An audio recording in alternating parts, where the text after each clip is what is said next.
Welcome, welcome everybody. Come on in. Welcome everybody to Onward to Equity. Thank you for joining us this afternoon. We are going to give it a few more minutes for more folks to join us. Thank you for joining us this Saturday afternoon. Please drop in the chat where you are joining us from and or what you are drinking. Give us 2 more minutes while we bring in more folks in with us. Email, text your folks to join us.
Welcome. Wow. So I am Emiliana Guareca. I am the president of Women's March Foundation. Women's March Foundation is a 501c3 organization that is women-led, a nonprofit that continues to work towards the vision of shared humanity and equity for all, regardless of race, religion, gender, identity, and sexuality.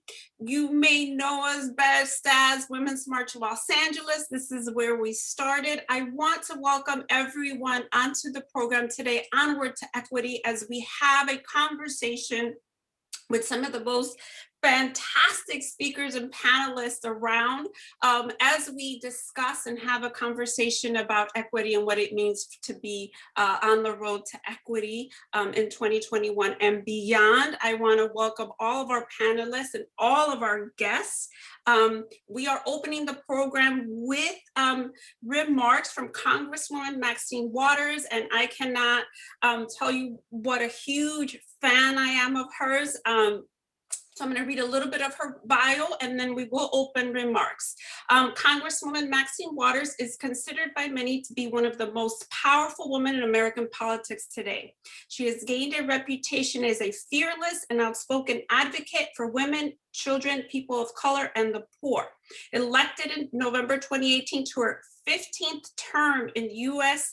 House of Representatives with more than 70% of the vote in the 43rd Congressional District of California. She has over 40 years of public service. Maxine Waters has been on the cutting edge of tackling difficult and often controversial issues. Before we play her remarks, they are recorded remarks as she has had to attend to something. But I will do a little bit of tech. I'm not going to call it housekeeping because I hate housekeeping. So I'm going to say tech to put down questions. If you see your button on your Q&A on the bottom, you are able to type in your question, and where we can ask the panelists your question, you are also able to put it in the chat where we have moderators there as well. But ideally, questions to panelists will be under Q&A. With that, I introduce you Congresswoman Maxine Waters.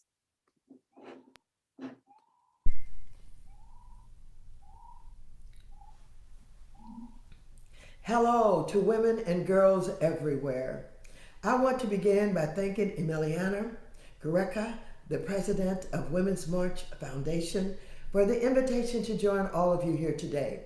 I want to also commend Emiliana and the Women's March for the work it has done to empower women and promote women in leadership at every level. Lastly, I must also acknowledge the extraordinary women participating in today's program. My friend and colleague, Congresswoman Barbara Lee, another longtime friend, Marguerite Prescott, California State Comptroller Betty Yeh, Dr. Sharon Elise, Tima Stagg, and Dr. Margarita Betta Avila. And so, let's talk about women in office. This is truly an exciting year to celebrate Women's History Month during an unprecedented time in our nation's history.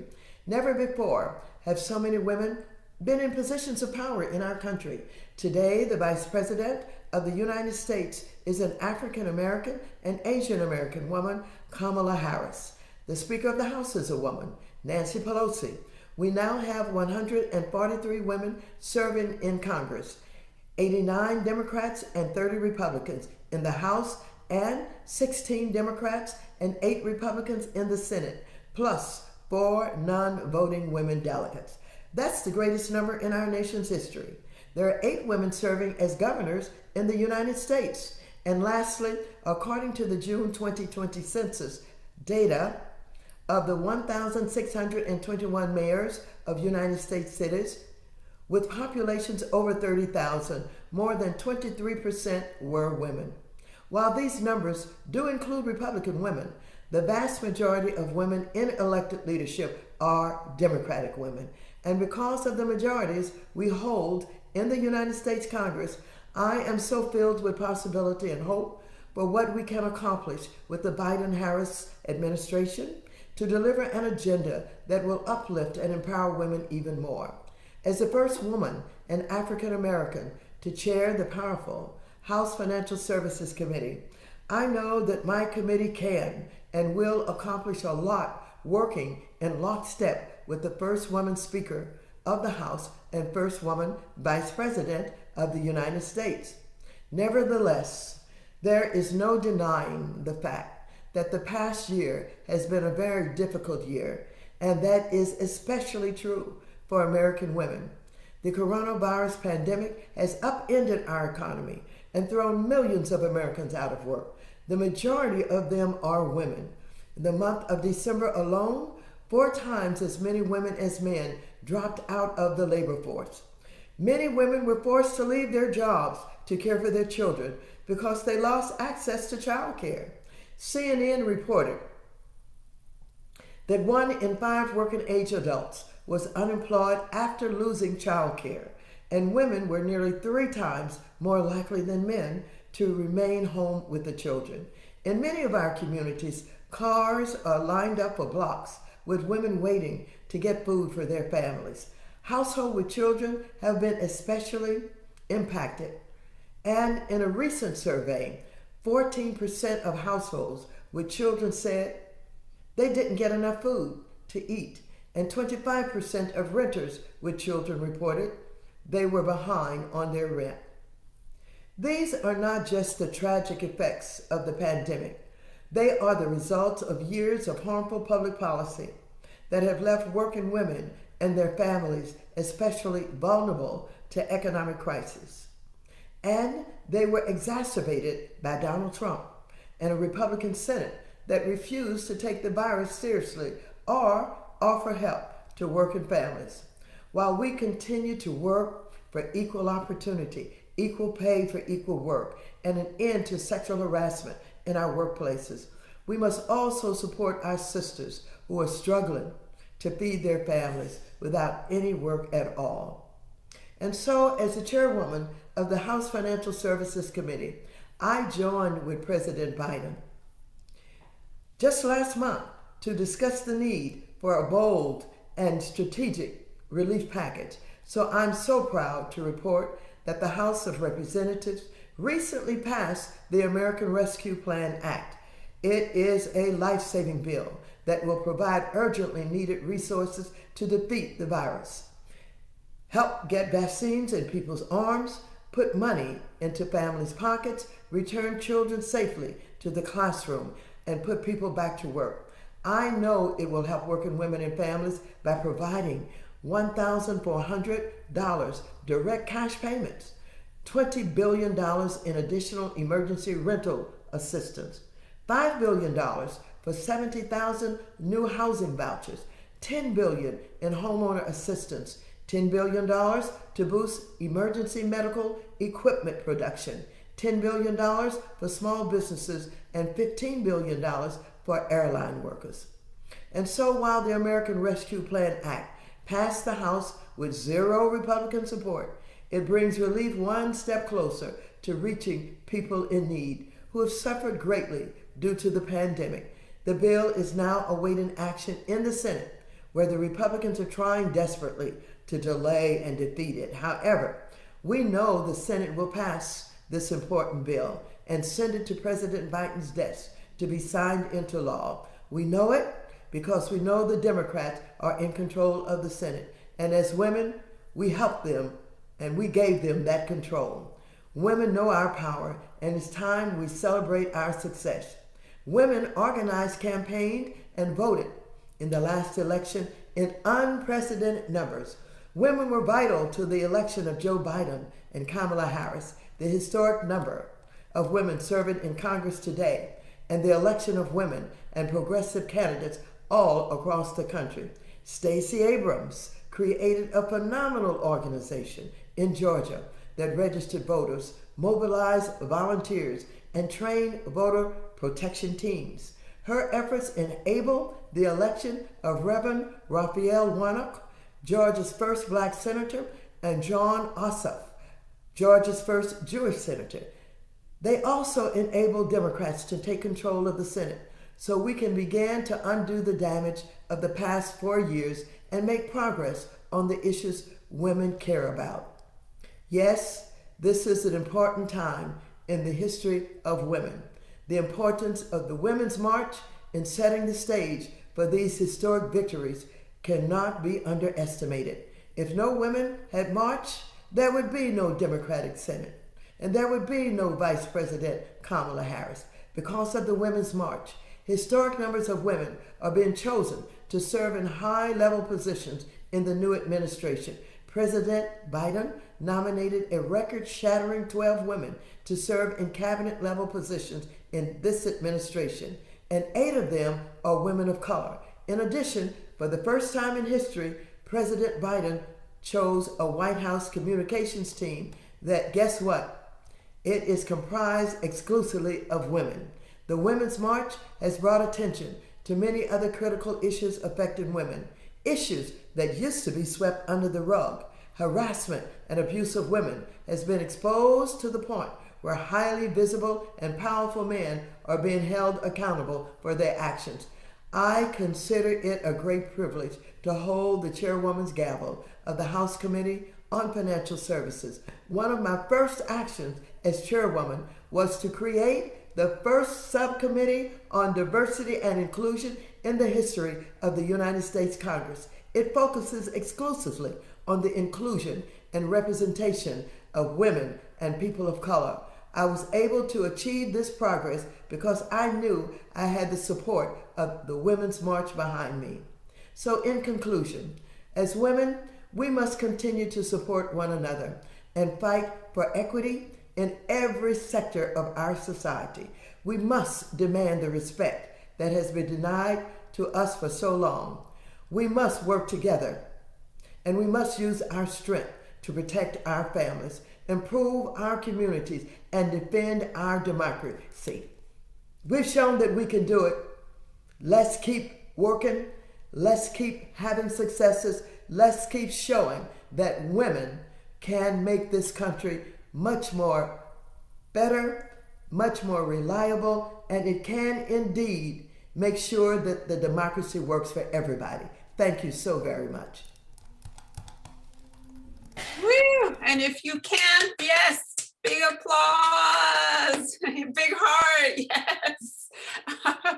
Thank you for joining us. We are walking into our first, or sitting into our first panel of women in leadership. Women in Leadership with Congresswoman Barbara Lee and State Controller Betty Yee. So give us a few minutes while our panelists take to the stage. Oh, we are here, yes. Okay, I'm Emiliana Guerreca from Women's March Foundation, and our first speaker is Congresswoman Barbara Lee. I am a fangirl. Congresswoman Lee has been a fierce advocate for ending HIV and ensuring an AIDS-free generation. Another pandemic. Since entering Congress, she has authored and co-authored every major piece of HIV/AIDS legislation. Currently, Congresswoman Lee serves on the Budget Committee and the Powerful Appropriations Committee, which oversees all federal government spending. She serves on 3 subcommittees. In January 2021, she became the first African American to chair the House Appropriations Subcommittee on State, Foreign Operations, and Related Programs. Thank you for joining us. We also have California State Controller Betty Yee and another fangirl that I am. I feel like we've gotten closer with Zoom as we see our surroundings. With 35 years of experience in public service, Betty Yee has been state controller since 2015, following 2 terms on the California Board of Equalization. As the state's chief fiscal officer, she serves on or chairs critical boards and commissions overseeing taxation, state lands, water, public pensions, housing, energy and transportation, and more. Controller Yee is the 10th woman in California history to be elected to statewide office. Welcome, welcome. Thank you for joining us. We're gonna start with Barbara Lee. Congresswoman Barbara Lee, good afternoon. How are you today? Hello, Emiliana. Good to see you, and good to see everyone, including my sister, Betty Yee. How are you doing? Great. Nice feeling like I'm in California, even though you know what we're doing back here. Hopefully, Monday night we'll have this done. So thank you so much for inviting me. Thank you, and I know you both have really busy schedules. So I wanna have an open conversation, and I want folks to really be introduced to who is Barbara Lee. I also want to thank all of these Women's March chapters that we have joining us. Yes, it's truly a California family. We have Women's March San Diego, Monterey Bay, Napa, that really wanted to make sure that you were both nominated to speak on this. So I also thank you for joining us. Thank you. Go ahead.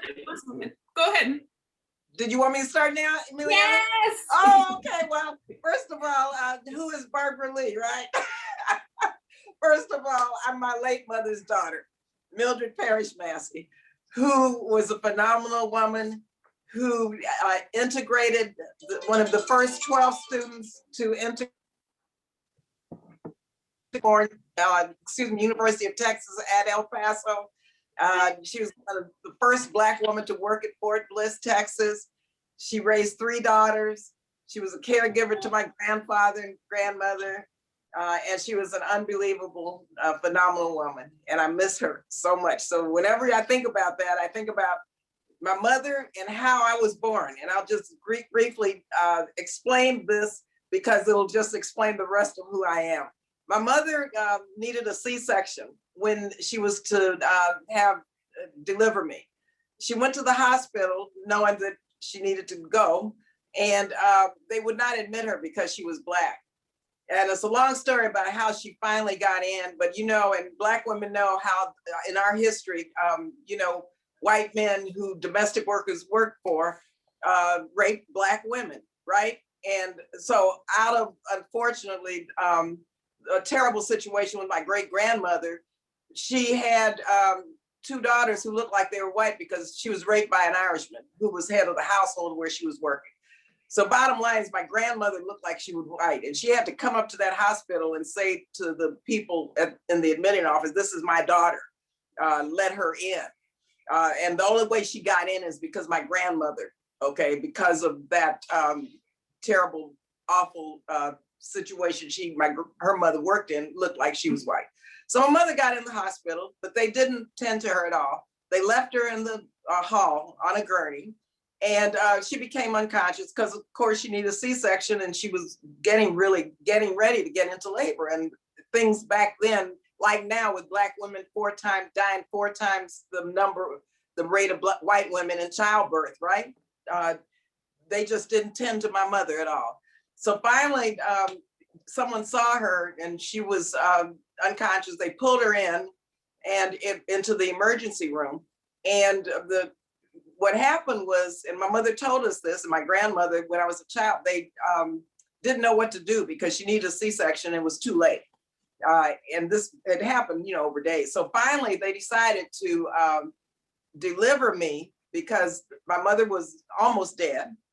She was unconscious. They were worried. They didn't know what to do. So they delivered me using forceps. They actually pulled me out and I almost didn't breathe. So I came into this world, and I'm sharing this story with you to tell you who Barbara Lee is. I almost could not breathe because I almost died in childbirth, not getting here. And my mother almost died having me. That's because of racism. That's because of racism in our healthcare system. And from the time I was a child, knowing how, and I didn't quite understand why they would do this to my mommy, right? I didn't quite understand this, but by the time I was in grammar school, I got it.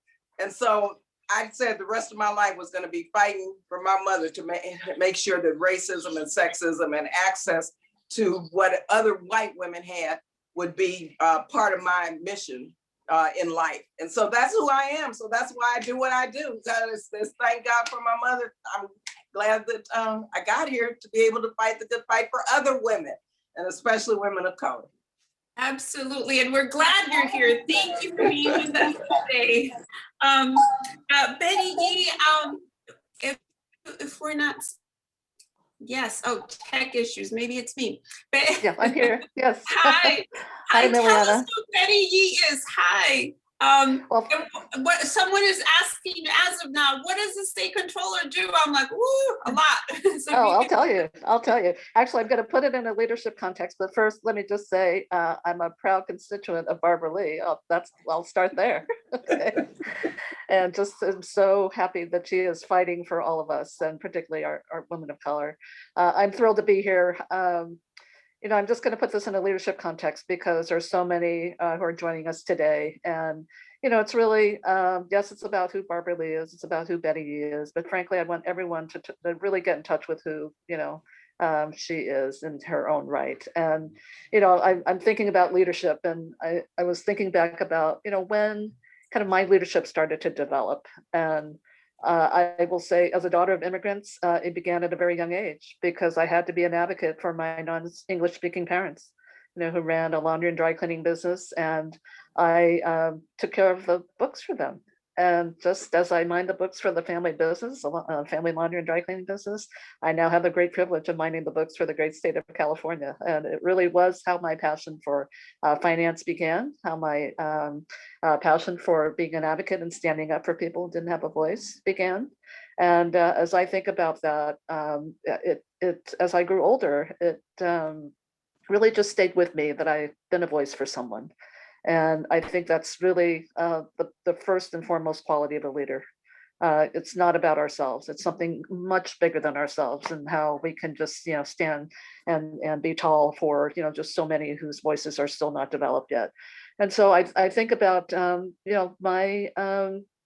my childhood as someone who was shy and introverted.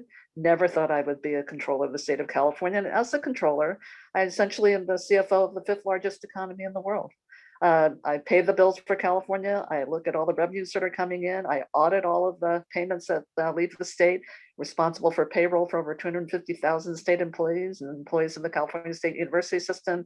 But more importantly, I have broad policy reach on environmental issues, on public pensions for our educators and public sector workforce, and also on tax policy. And the work that I do is always through the lens of equity and justice. And you look at just how finite our resources are. And when I see that, it says to me, where can we have the most impact? And frankly, where we can have the most impact is where we've neglected, just so many communities. And so I'm proud to be doing this work. But the reason I wanted to put this in a leadership context was I did not dream of being a controller when I was like a teenager. I mean, seriously, this is not what I wanted to be. I think like most young girls, I wanted to be an astronaut. I was good at science and math. That what drew me here is that we know in all of our lives, personal and the public sphere, money drives everything.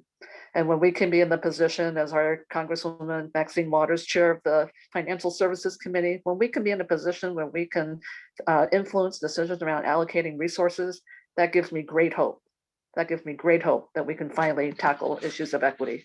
And so why I want to talk about this from a leadership context is that each of us can really bring that to our lives, see ourselves as leaders, to look at our own personal experiences, our lived experiences, our history and our culture, and how this is really all about just putting ourselves out there. And when I think about particularly International Women's Day coming up on March 8th, I mean, I think about the global community of women. For so many women who, just without any fanfare are leading humanitarian efforts, who are, looking at, who are peacekeepers in their own countries, and looking at how they are at the front lines of just so much that they're dealing with on a daily basis.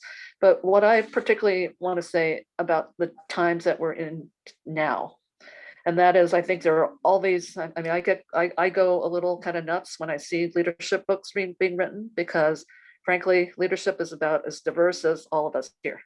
And so when I think about leadership, I think about how it's okay to be perhaps vulnerable, because we have a lot on our shoulders. And frankly, if we're vulnerable, we're recognizing that, we're owning our strength and translating that into empathy, and is what I think makes for a great leader. When I think about how, we can't be all things to all people, particularly with all the stresses that we have now, right? I think that's impossible for any one person to do. But admitting our limitations also makes for, I think, an honest leader. I think it's okay to be humble and to be grateful. I mean, I tear up when I hear Barbara Lee's story about, how she graced us in this world, and just knowing that, we are just grateful and have such humility in terms of how we, conduct our lives and live our lives. And I think displaying humility and offering gratitude is just such a shortness of that right now. And so just to be kind to one another. It's okay to veer off the beaten path. I think some would call, leaders who do that a bit odd. I happen to think they're courageous leaders, and I hope we embrace all of our courageous leaders who like to think about doing things differently. And it's okay to talk about power as a leader. It's defining power as how to act and influence decisions that where transparency of intent, I think, really makes for a trustworthy leader. And let's face it, we have a crisis of distrust right now in this country. And when I think about certainly what the other side of the aisle has done, and I know we're not going to be partisan here, but I will say, being part of government and being part of governmental institutions, our job is to deliver people, to lift up people's lives. And when that is under attack, I think we are full frontal in terms of just saying we are going to use our power to be sure that we can do everything we can to lift up everyone.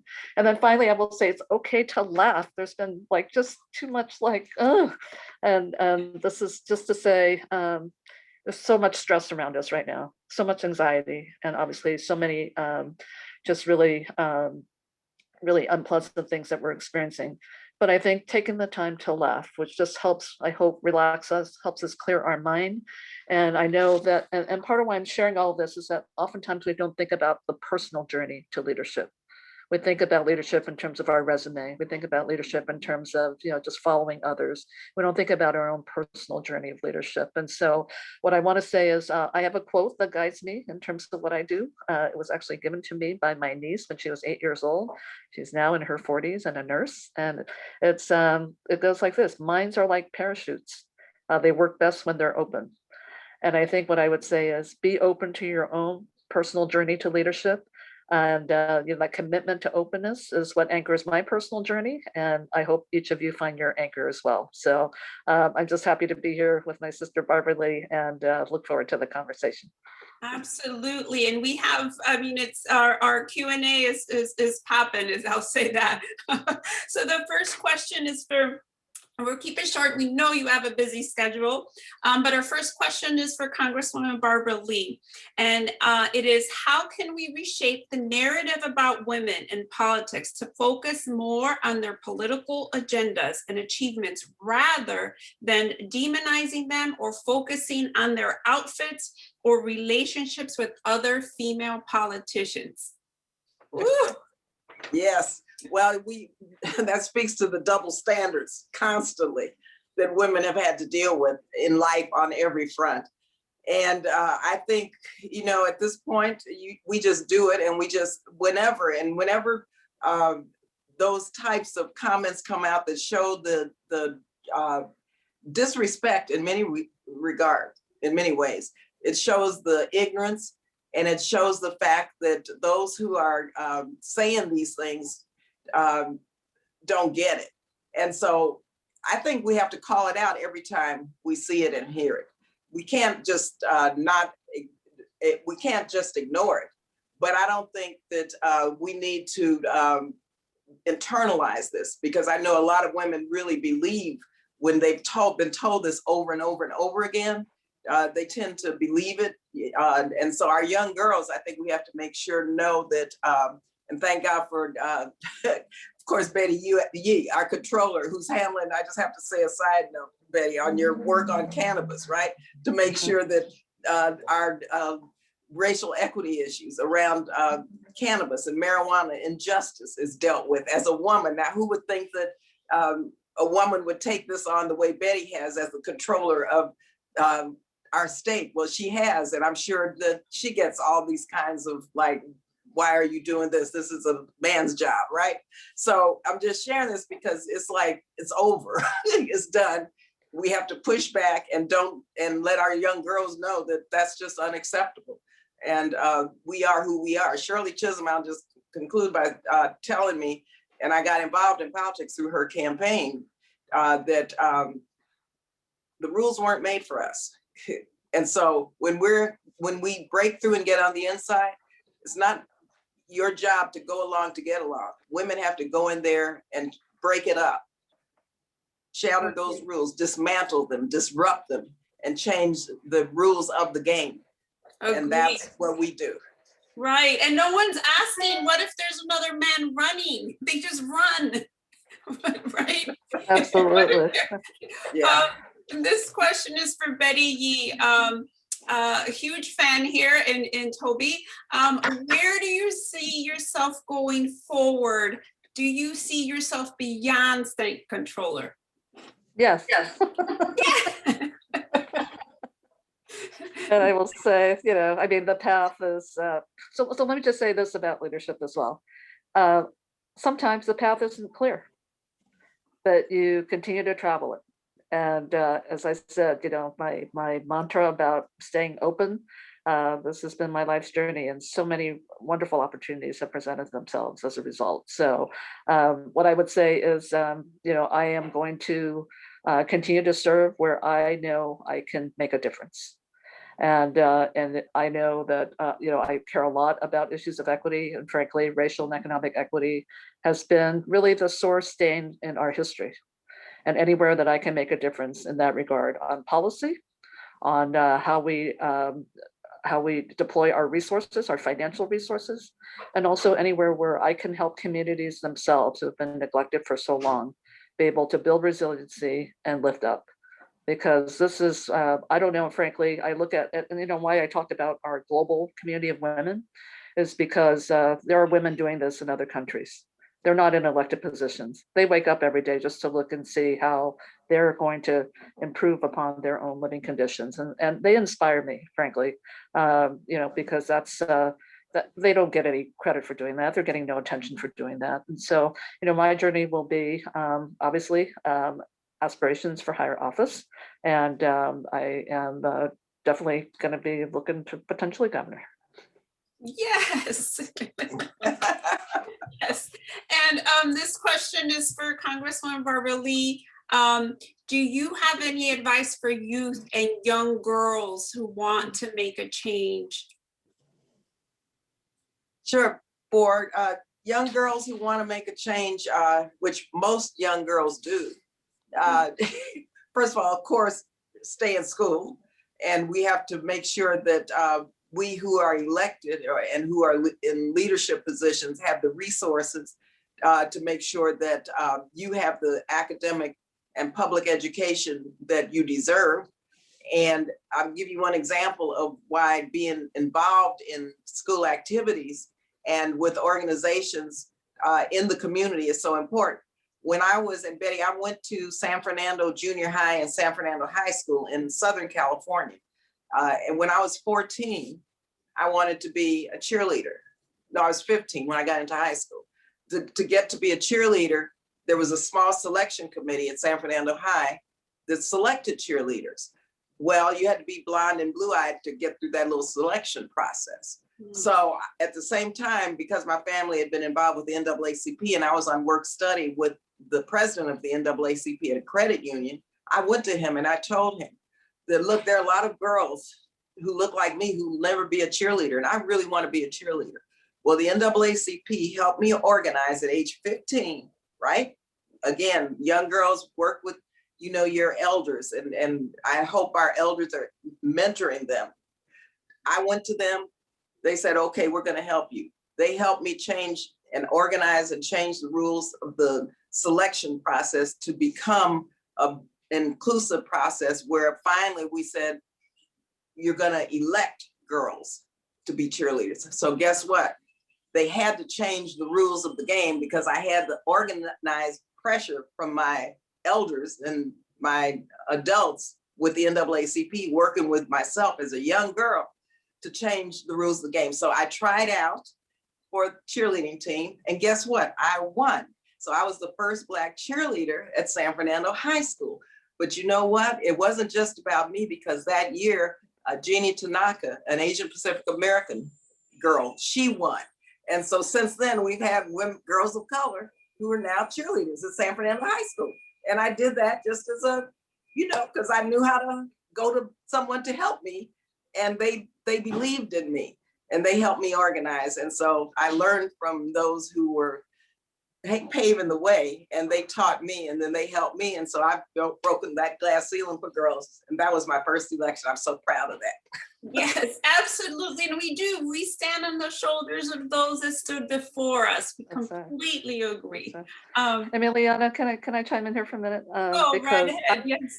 I consider Barbara Lee to be the the modern day Patsy Mink, who was my political mentor. Uh, And I didn't get a chance to meet her, but I will tell you, and this is a story worth telling because, organizing is not just a political tool.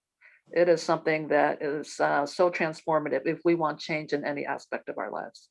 And I can't understate that. And a dear friend of ours will tell you, organize, organize, organize. And that's the fabulous De La Huerta, who is the godmother of organizing.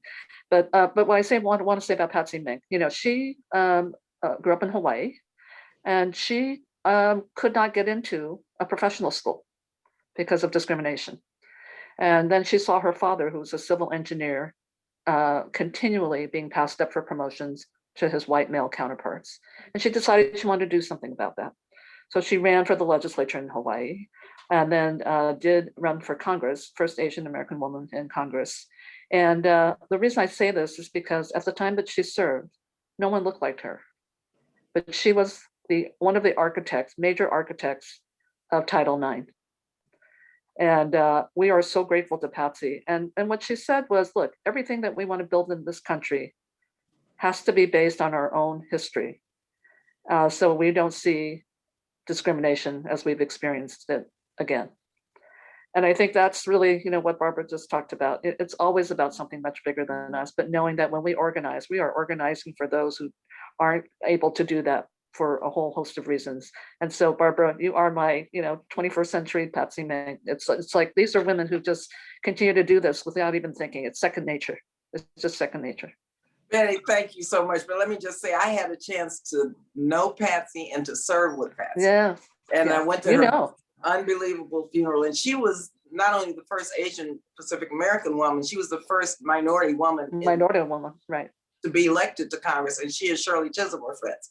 And she was an unbelievable woman. And I remember it. You may remember the Bush, it was a Bush versus Gore, Gore versus Bush. Well, some of us decided to stay on Saturday to challenge what took place with the Supreme Court. Well, guess who was there with members of the Black Caucus? It was Patsy Mink sitting right there on the floor with us. She was an unbelievable woman too.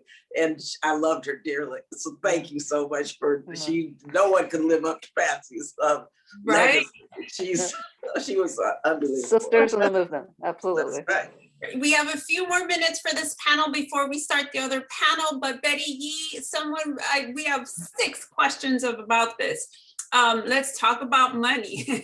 Why does California show a big budget surplus in comparison to New York State with a big budget deficit? Absolutely. Well, I will say as a controller, I'm thrilled that we have revenues coming in above projections. I'm able to pay the bills and not have to do any external borrowing to pay the bills. But really the sad part about this, and this is the work we all have to do, it's really emblematic of California being the tale of two cities, if you will.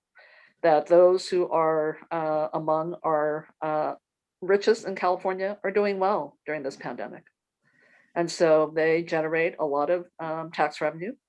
The stock market has been kind to them. And really, while everybody else is really struggling, the middle class is being hollowed out. Those who are among our low-wage service sector workers are not doing well at all. In fact, wages for them have remained stagnant for over 40 years. And so the rich get richer, and those who are really trying to climb the ladder are stuck. And this pandemic, in fact, pushed them off the ladder, many of them. And so it is really, I think, emblematic of the work that needs to continue to be done. When we talk about the impact on women that this pandemic has had, that this recession has had, the professions that are predominantly represented by women, particularly women of color, is why equity, economic and racial equity have to be the core of everything that we do in rebuilding this economy. And that's why we march. We will continue to march, whether virtually or on the streets. But this is, you cannot lift up an economy. You cannot lift up a society if you are not investing in women, and particularly women of color. And the last question, same question to both. What gives you hope that we will reach gender parity or equity is what it says, gender parity or equity. Before it says before my lifetime, we don't know how old the person is. So What gives you hope and that we will continue to work towards gender equity? Okay, well, it's the young women who are refusing to say no and are saying it's over, and that we're going to demand this. And we're electing, I started a series, Representation Matters, to elect more women of color to Congress. And the more women we elect in leadership positions, the more gender equity and parity will come about. We have a vice president now who is a woman of color, right? And so we have to elect a president next. From California. From California. You know, and so we're getting there, but there have been a lot of setbacks. When you look at one thing I'm working on now is reproductive justice, the Hyde Amendment, which has denied women of color, low-income women access to the full range of reproductive health care, including abortions. And so wherever we see policies that are discriminatory against women, and especially low-income women and women of color, we've got to step up and just say no more and do the work that's necessary to make those changes. Finally, the marches, we've got to keep marching in the streets, marching by Zoom. The Women's March, I was there. It was like all of you, all over the country. I was in Washington, and then the next year in Oakland. And these women's marches have raised the level of awareness about gender equity and gender equality and gender parity. And so I believe in the street heat big time, because that's the only way anything on the inside is going to change. So I think we have to continue to build our coalitions, work in an intersectional way, because what happens in terms of just housing as it relates to equity for home ownership for women affects one's ability to acquire wealth. And so I think, we have to see the world in the way we see it, and make sure that that's the world in which we create. And so I'll just say thank you all for inviting me to be with you. And I do have to go back and salute my colleague and friend, Congresswoman Waters, because to think, and again, you talk about gender equity, to think that you have a Black woman, a Black progressive woman from Los Angeles, chair the committee that oversees all of our economic initiatives and oversees Wall Street, oversees banking, all of our financial industry. I mean, this is a major breakthrough, just like with Betty Yee, major breakthrough. And so I think young women see that it can be done, and we just have to keep going and not turn back and say never again. Absolutely. And same question, what gives you hope that we are working towards gender equity? Kamala Harris, Maxine Waters, Barbara Lee, first and foremost. I will say the fact that we're coming out from under the shadows. Everyone has been affected by the policies that have not been working for us, that have not been on our side. And I have to say, what gives me hope is the Black Lives Matter movement, because it is a smart movement that understands the intersectionality of issues. And I think the women's marches that, are about also looking at justice in the broadest way possible, looking at equity in the broadest way possible. But what I particularly appreciate about the Black Lives Matter movement is that it understands there's an urgency to this work. If we were to take each of these areas sequentially or linearly, we'll never get there. And it's also about, as Barbara said, disrupting. We're never going to be invited to the table. We go anyway. And that's the way we're going to change things up. We get our representation that we deserve, and that speaks for us. We look at every opportunity being able to just disrupt the conversation. We look at how we can count on our current leaders to be able to give us that space to continue to do this work in numbers. We look at how we build smart coalitions that understand that if we don't lift up women, and particularly women of color, then we get set back. And so there's so many ways to be involved. But then I want to just come back to how I started. Each of us is a leader. I think the diversity of voices that we bring to our movement is what gives us strength. We are going to see the commonalities when we all speak. We're also going to see the rich diversity in terms of just all the innovative ways that we can actually make progress. And so that's what gives me hope. And I wake up every day, even during some of the saddest days of this pandemic, really feeling hopeful, because we are seeing more people stepping up, more people speaking out, And I particularly love the beautiful chorus of our women and girls. Absolutely. Thank you for joining us this afternoon. We're going to move into our second panel. I want to really thank you, and I can't wait to support on your next move. Yeah. Thank you, and we will talk soon. Thank you. If you are just Thanks, Barbara. joining us, thank you. If you are just joining us, we are moving into our second panel of women in the workforce. Woo!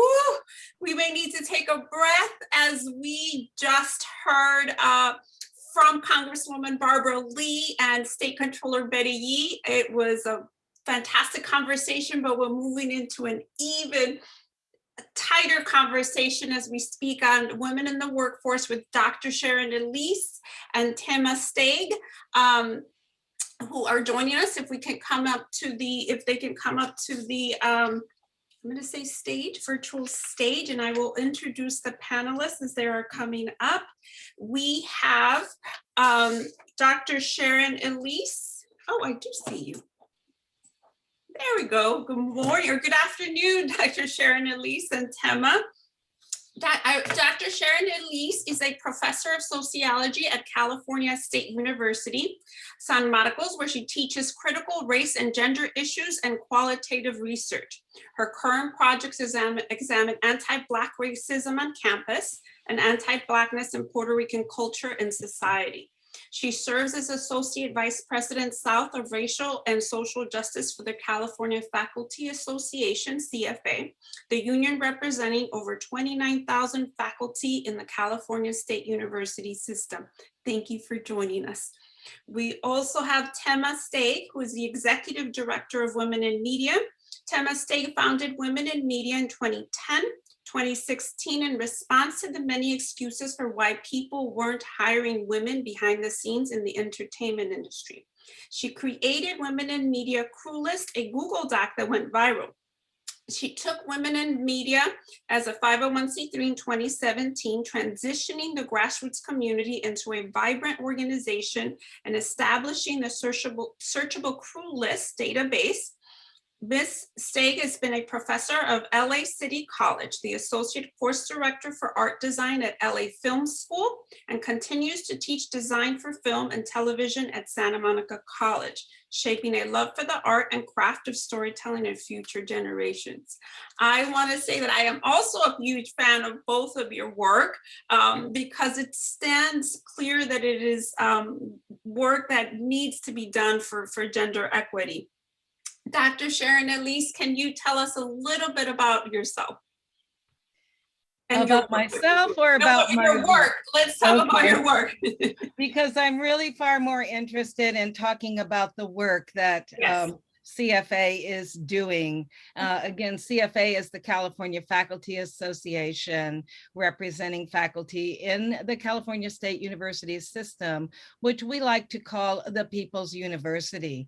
And one of the things I want to highlight there is that about 5 years ago, we adopted a new practice of social justice unionism. So as a union of faculty, we're not just dealing with bread and butter issues of salary and benefits. And this is why you will see us joining with Black Lives Matter to co-sponsor legislation, as we have done recently, around addressing police brutality and around advancing a program of ethnic studies as a requirement for all of the students in the California State University system.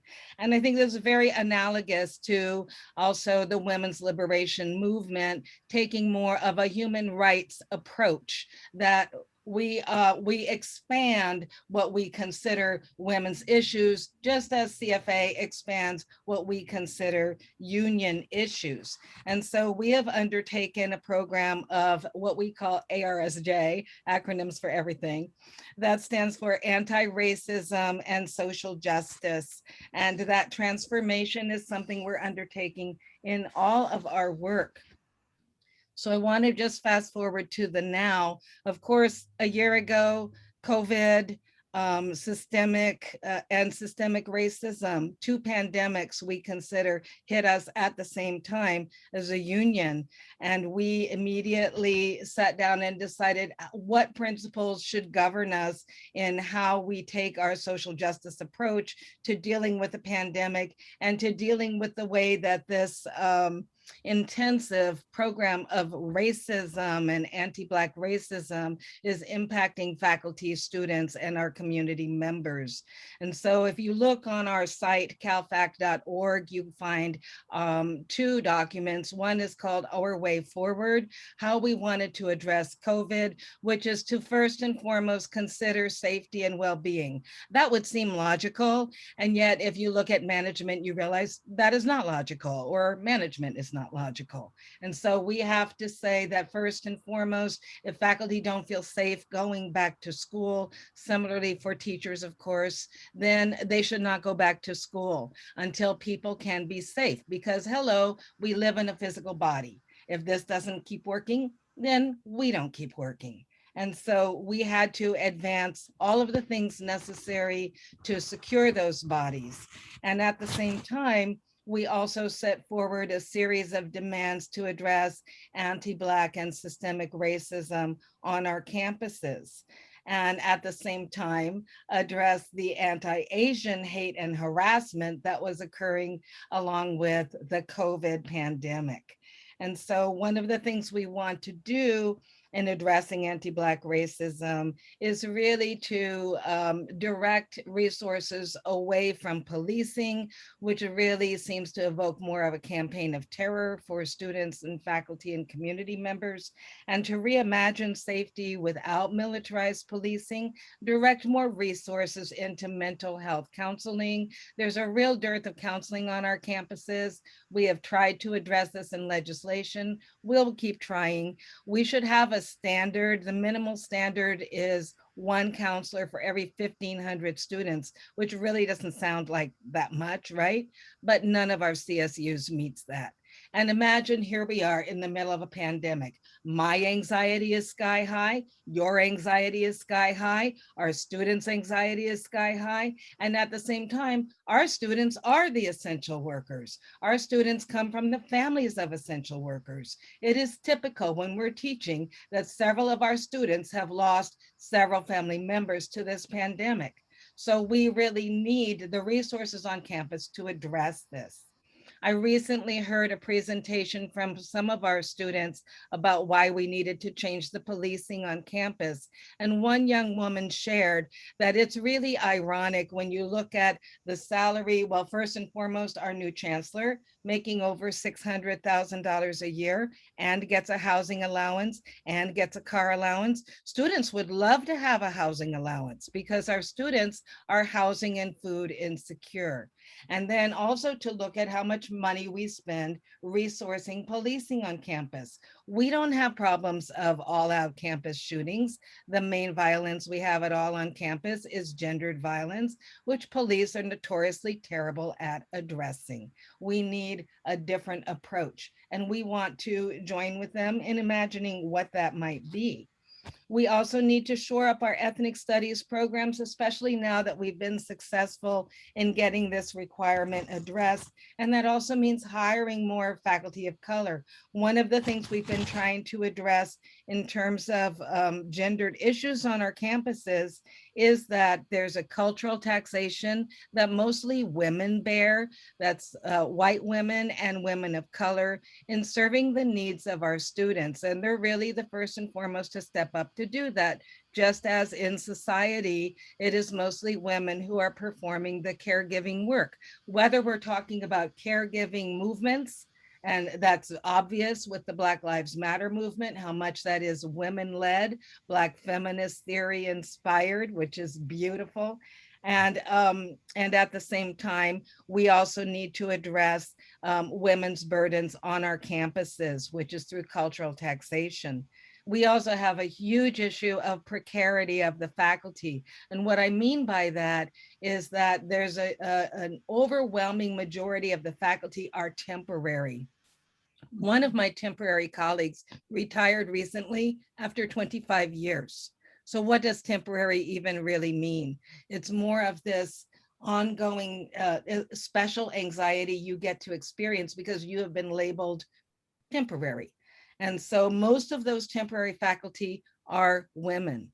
And so again, that's obviously something the union has to address. And we address that by trying to continually negotiate for greater stability and better wage equity, because we also have issues there. Then there's also issue of bias that women experience in course evaluations, as do men of color. And so that's another thing we need to address. Bias throughout the system of how faculty work is regarded and rewarded, and following similar issues of value systems in our society. All these issues are mirrored on our campuses.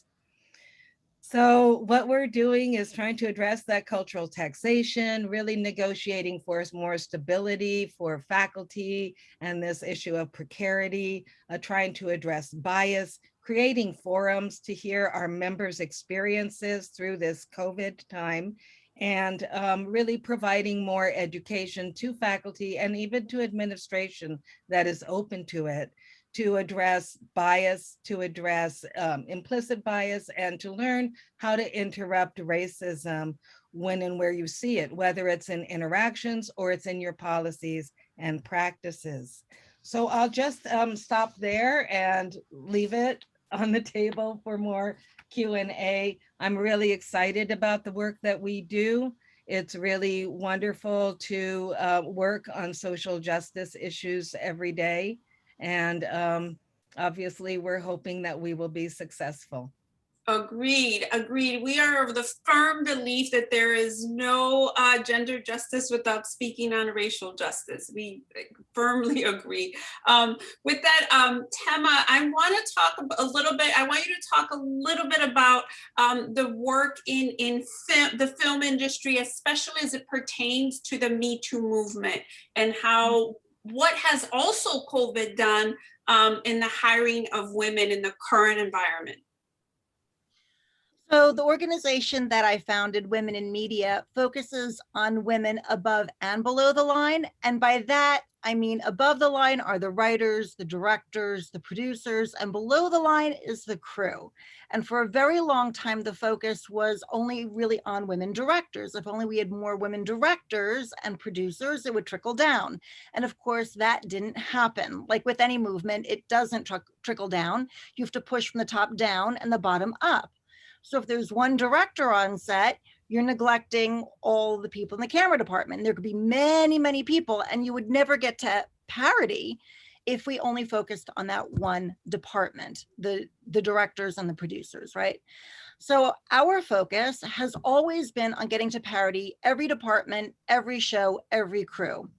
And when I started doing this, you know, in 2010, and then moving into like 2016, 2017, people told me I was out of my mind. We will not get to parity in my lifetime in the crew. And that I was crazy. And I said, no, we will. We'll get to it in 5 years, give or take. You know, we'll have a few benchmarks and we will get there. And to my mind, parity is between 40 and 60%. Every department, every crew, every show. 52% being kind of the median, right? And we're getting closer. And part of it was that we kept hearing excuses that there were no women to hire. Women didn't exist in the camera department. Women, if there were women in those positions, they weren't qualified. Like a million excuses not to hire women. And they were all insane. And what I ended up doing, because I couldn't get any other 501c3. Well, you know, we're in the COVIDs because I'm getting photobombed like we all do, right? Hi, that's my child. This is Zoe. Hi, everybody. Normal. This is normal. Totally normal every day. Anyway, like I was saying, I couldn't get any other organization to take this on. You know, I just wanted to be a production designer. I just wanted to be a scenic artist. I just wanted to draw all day, quite honestly. But I couldn't get anybody else to do this.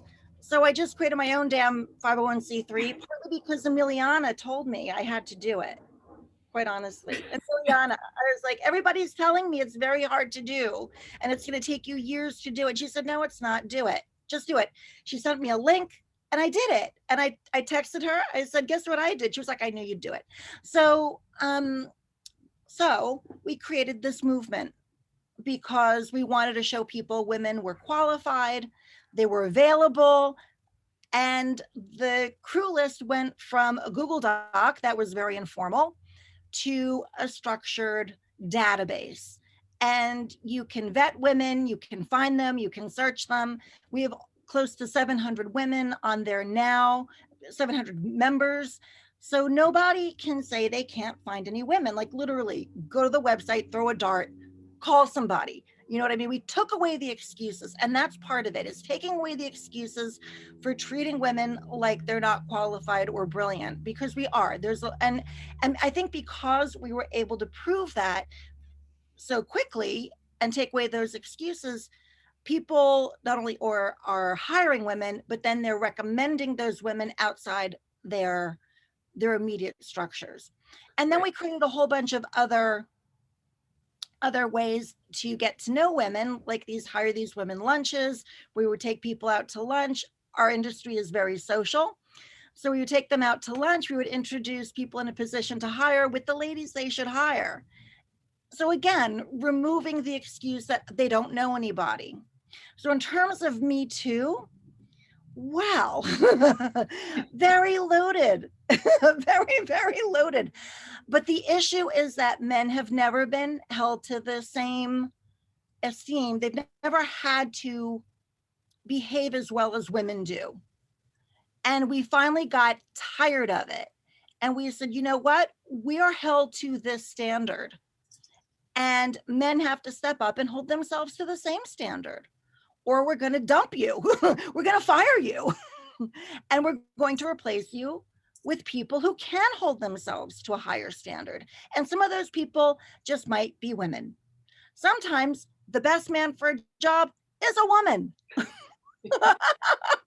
Or, any gender that may not be a white cis man. It happens a lot.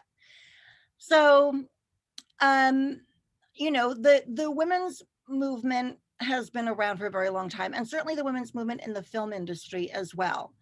But I feel like where we've been able to really contribute, my organization and the movement we've built around women in media, is that we're incredibly active. We don't just talk about it. We come up with an idea, we vet it, we talk about it a little bit, we don't just jump, but then we get going and we do it. Because if you hang around and you talk about it, which is kind of what happened with women in the film industry for a very long time, they tried to go through channels that were sort of normal, and sometimes normal doesn't work. Sometimes you have to think outside of what everybody has always done because it isn't working. You have to figure out. And I'll say that the normal was supposed to leave women out. So the normal is working because it was supposed to leave women out. So yes. Yes. So there's the norm, and then there's normal, right? So it's normal to leave women out, it was the norm, right? So we need to change that. And we need to normalize women at parity everywhere, in every department. And part of how we do that is we also do, when we would get invited to panels, I worked very hard to make sure that our socials were really good, right? Knowing that was going to be influential. So a lot of panels for film festivals and big events would come to my organization asking for support with their marketing. And I would say, well, you're not at parity. I can't help you. And I tell you, they found a way. They found more ladies to be on those panels. And that's the thing. We have to find the power and then leverage it and make it stick until these things are normal. So a lot of those past folks who weren't at parity yet, they have found ways to do it very quickly because they want it. They realize they have to change. They're going to be dinosaurs, and they're not going to be current if they don't get more female talent involved, especially women of color. I'm gonna ask a few questions because my Q&A is like popping. So this one in particular for Dr. Sharon Elise, I know you explained it in the chat, but what is cultural taxation and how is this relevant to women specifically women of color, trans women, LGBTQIA, and faculty? So just as we heard in some of the testimonials given by our earlier panelists, it makes a huge difference if you can identify a mentor that you identify with, and often because you share some background characteristics. And so what happens is that there are very few of us. So there was a long period of time, I want to say like maybe 10 years even, which sounds really long, but I think it was that long or longer, that I was the only Black woman on tenure track on my campus with thousands of students. So that meant that any Black student in particular, or maybe another woman of color who wanted to come to me as a faculty woman of color, came to me. And I never said no. And it's very interesting because I've been on these panels at professional meetings with white women where the title was Just Say No to Service. And the title of my talk was Just Say Yes, because I come from a community where we say lifting as you climb, and each one reach one, each one teach one. I can't say no. I didn't get here by people saying no to me. I got here because somebody said yes and gave me advice and said, you can, and here's how. And so we have to do that. Students need us to explain, how did you get through graduate school? How did you get into graduate school? What do you like about being a professor? How do I deal with my horrible work-life balance? And of course, it's going to stay horrible, but here's how you carve out something for yourself. And so we all do that. But it's particularly onerous for people of color, for LGBTQI plus faculty who are few in number. And so there's a huge, disproportionality in particular in the CSU for our Latino students, because there are a lot of Latino students. We are all Hispanic serving institutions, but not really. What does it mean to be Hispanic serving if you don't have Latino faculty in sufficient numbers to mentor and advise the students? So it's cultural taxation that we pay, and we want it recognized. We want to deal with it. I hope that explains it. Yes, that definitely explains it, the cultural taxation. And then I have a question for Tema. The question is, how do we address the issue of continued sexual harassment for women in the workplace? Well, I used to get harassed all the time just walking down the street. I literally, I would be like buttoned up to here in long sleeves and jeans, carrying 2 gallons of milk, and guys would pull up and they would start hooting and hollering at me, and I would yell at them. I would confront them. I would get in their face. I would turn around and I would just scream at them as loudly as I could. I would say, "You're not talking to me, are you? I didn't think, oh no, are you sure? Did you have something you needed to say to me?" I mean, seriously, we need to confront these guys, because the less we confront them, the more they think we're weak, and they think that it's their right to behave this way. And truly, we need to hold these people accountable. If people can't behave appropriately in real society, they need to get treated like toddlers. They need a timeout. They need to be told they're not behaving appropriately, right? No, seriously. If your kids misbehave, or they, you treat them like children, you make them go to their room, you tell them they're not behaving appropriately. So that's what I think we need to do. I think we call them out, we yell at them in public. Don't worry about their feelings. Don't worry about, people might look at me. Own it. It's fine. You know what I mean? They deserve a calling out. So that's part of it. I hope that advice is helpful, and I hope I don't get anybody into trouble. But it actually seemed to work for me, because the guys would freak out. They weren't expecting it. They were expecting me to cower, I guess. I'm not that girl.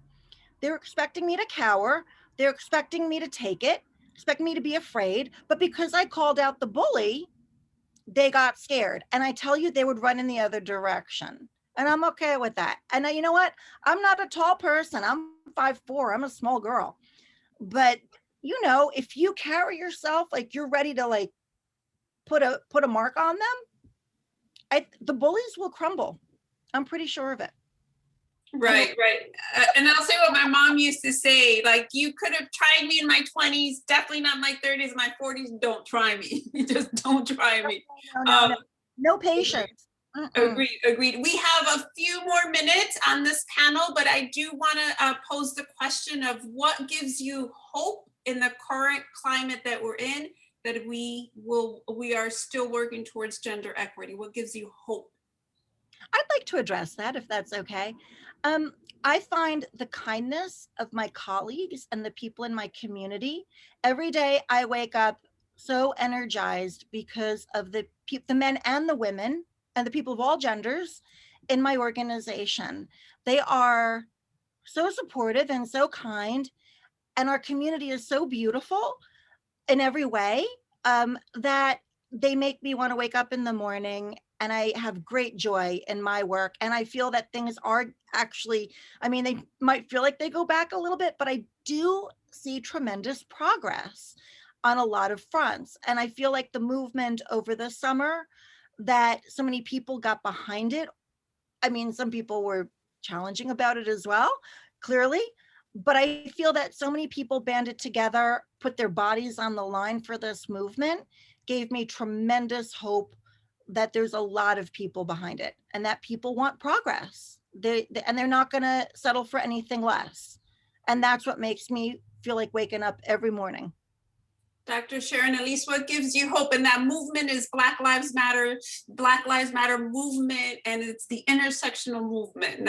And so I want to clarify. Yes, and I'm going to call it out also, because I want you to know, in the 80s, when I was in graduate school, up in the desert in Oregon, Eugene specifically, hello, Oregon, my Black feminist theorizing and politics were considered marginal. And all through graduate school, I was told this is not what's really important. And to see now this Black Lives Matter movement galvanizing this country, galvanizing the damn world all over, and young people and old people, and driven by the very ideas I was told were marginal. People calling up Audre Lorde, calling up Barbara Smith, following Kimberly Crenshaw. I mean, this is phenomenal. I am in my pocket. I'm in my zone. And where I'm working at CFA and in my department of sociology at CSU San Marcos, I am with like-minded souls, and we are all step to step in stride with each other. We're going to do this. Absolutely. I want to thank you both for joining us. We will be sharing an email with information on how to contact you, because they want to contact you, sorry, but we will be sharing your information. We are moving into our third panel of the day, which is Women, COVID, and Caregiving. Dr. Sharon, Tema, thank you for joining us. If you are just joining us, we have our third panel with Women, COVID, and Caregiving with Dr. Margaret Berta Avila and Margaret Prescott. And if we can bring them both to the stage. Excellent. Thank you for joining us. I'm going to introduce Dr. Margarita Inés Berta Avila.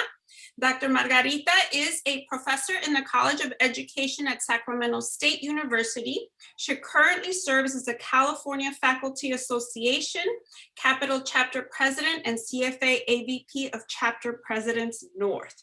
Dr. Berta Avila pursues scholarly organizing work in the areas of participatory action research, critical race theory, critical pedagogy, anti-racism, justice education, and Chicana X, Latinx educators in the field. Thank you for joining us. And Miss Margaret Prescott, who both you women are superpowers. Margaret Prescott is the founder of the Black Coalition Fighting Back Black serial murders, and of Black women for wages for housework. In addition, Margaret is the host and producer of Sojourner Truth, a popular nationally syndicated drive time public affairs program on Pacifica Radio's KPFK in Los Angeles, WBAI in New York City, and WFPW in Washington, D.C., as well as several other stations, including Atlanta, Olympia, Washington, Portland, Oregon, where she has interviewed key figures including Harry Belafonte, Danny Glover, the late Venezuelan President Hugo Chavez, Toni Morrison, four-time Grammy winner Ben Harper, and others. Margaret was named by the LA Weekly as the best radio personality in Southern California. She is also the author of Black Women Bringing It All Back Home, which was published in the UK. Thank you for joining us. We are super ecstatic to have you on this panel of women, COVID, and caregiving. I am going to start with Margaret. Margaret Prescott, can you talk to me a little bit about that timely issue of women in caregiving? I certainly can, and I really want to thank you, Emmy, and all of the organizers. I was so thrilled to see Congresswoman Maxine Waters. I worked closely with her on Haiti and other issues, of course, Congresswoman Lee Betty and all of the panelists. And Margarita, I'm so happy to be on a panel. Margaret, it's so much more interesting than Margaret, you know, Margarita. So thank you so very much. And I also want to thank all of my sisters and brothers in the Global Women's Strike Network who work so hard day in and day out. But you know, Emmy, one of the things that the coronavirus has exposed is that the entire country and the entire world are dependent on caregivers, and in particular, particularly dependent on unpaid caregivers. And also what the entire country must now know is that COVID-19 has increased the caregiving workload of women. It's also widened economic inequality for women and increased domestic violence against women. And then for women of color, you could just multiply that. It was interesting because even the Centers for Disease Control and Prevention has had to now address this issue. And to quote them, they're saying 2 out of every 3 caregivers in the United States are women, meaning they provide daily or regular support to children, adults, or people with chronic illnesses or disabilities. Women who are caregivers have a greater risk for poor physical and mental health, including depression and anxiety. Of course, what they don't put in there is poverty.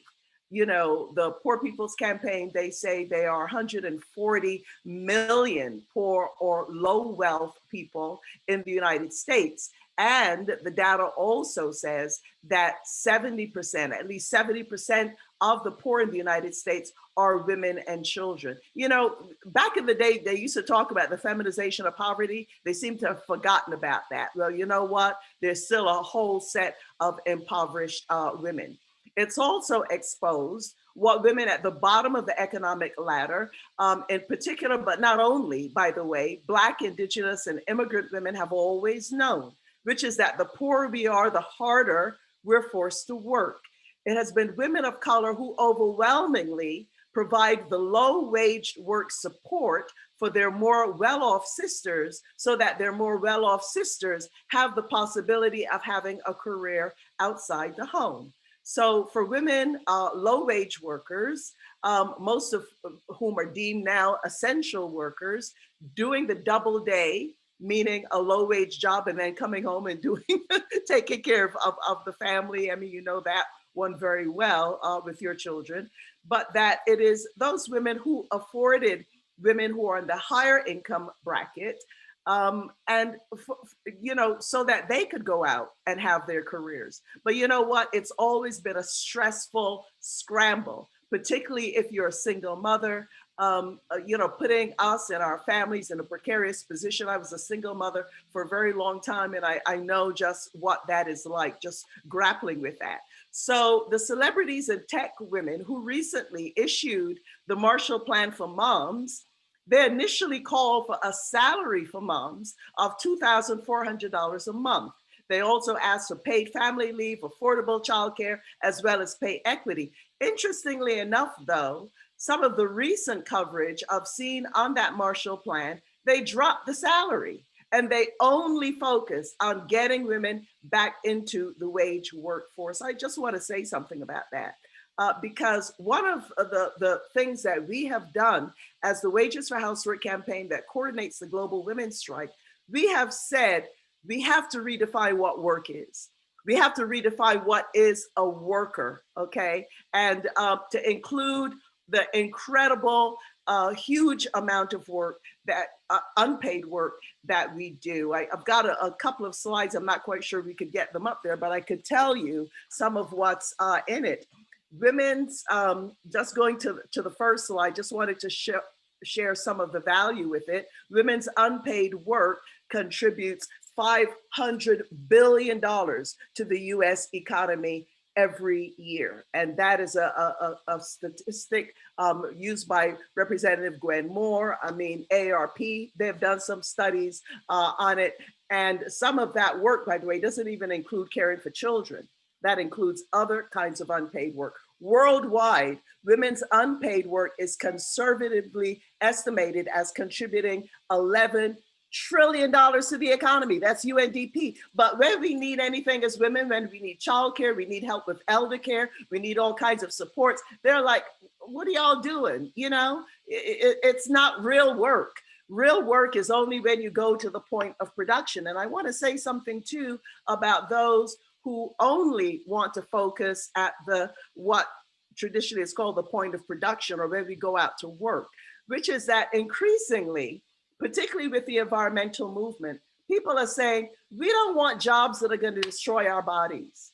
We don't want jobs that are going to destroy the environment. So, I mean, that's one of the reasons that I am part of that crew that says, everything has got to change. We have got to change the whole of society and look at how we are organizing ourselves. Just to go to the next slide about the hours of unpaid work, there are 53 million unpaid family caregivers in the United States and 11 million quote unquote stay-at-home parents.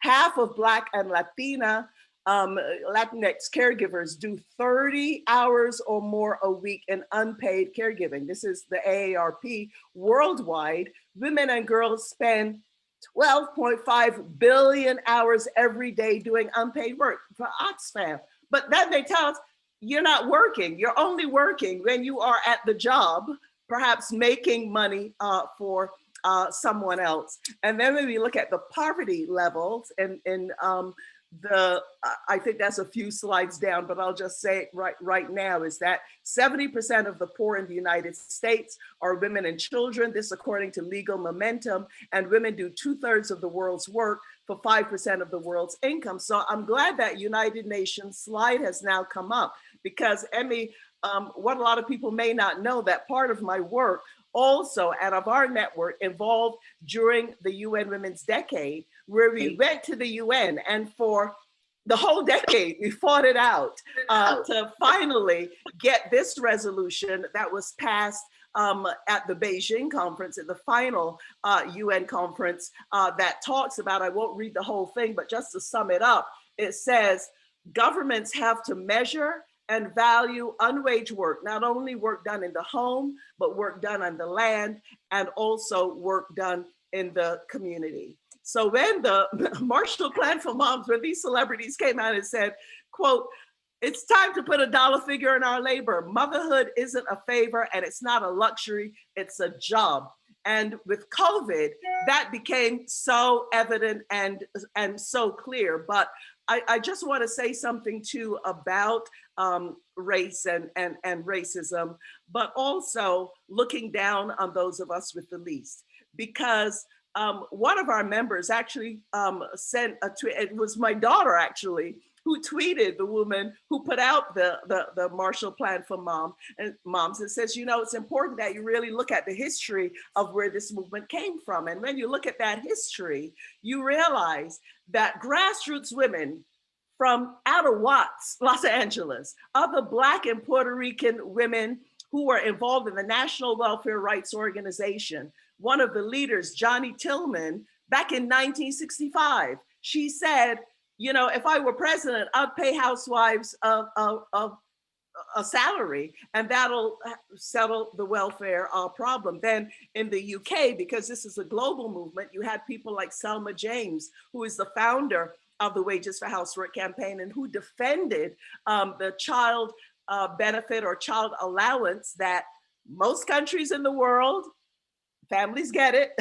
when a child is born, with the notable exception of the United States. And Biden, he's trying to do something about that now with what passed this morning, I think, in the next stimulus packet of the child tax credits that are refundable. And what does that mean? It means that women who are impoverished, women who are too poor to be able to pay taxes, will get access for children 1 to 6 years old, $300 a month. For 6 to 17, they will get $250 a month. And then there are various pieces of legislation. I'll talk about that one in a minute. So, Emmy, I'm really glad to be here. International Women's Day is coming up on the 8th, because this debate about caregiving, what to do, I mean, the CDC, what they're saying, maintain healthy behaviors, manage stress, seek extra support. We know all of that, right? Because we do all of that. But the reality is that we also need the resources to do all of that. So, Emmy, we don't beat around the bush at all. We're saying we're producing an incredible amount of wealth for this country and for the world, and the unpaid work that we're doing. And we're not buying the lie any longer that we're unproductive. We're producing we're producing nothing. We're only producing all of the workers in the world and reproducing them. And we really want a total change of priorities where this work, the caring for people and the environment, is prioritized. So just to say that when coronavirus hit, and some of us low income, we were saying, you know, a lot of career women were literally stunned when coronavirus hit, because their support networks, the housekeepers, the maids, the gardeners, the nannies, sending the children off to school so they could get work done, or even grandma, right, to come and take care of the kids so you could get out to work. But then it became dangerous for grandma to be able to do it. So that support system just fell apart.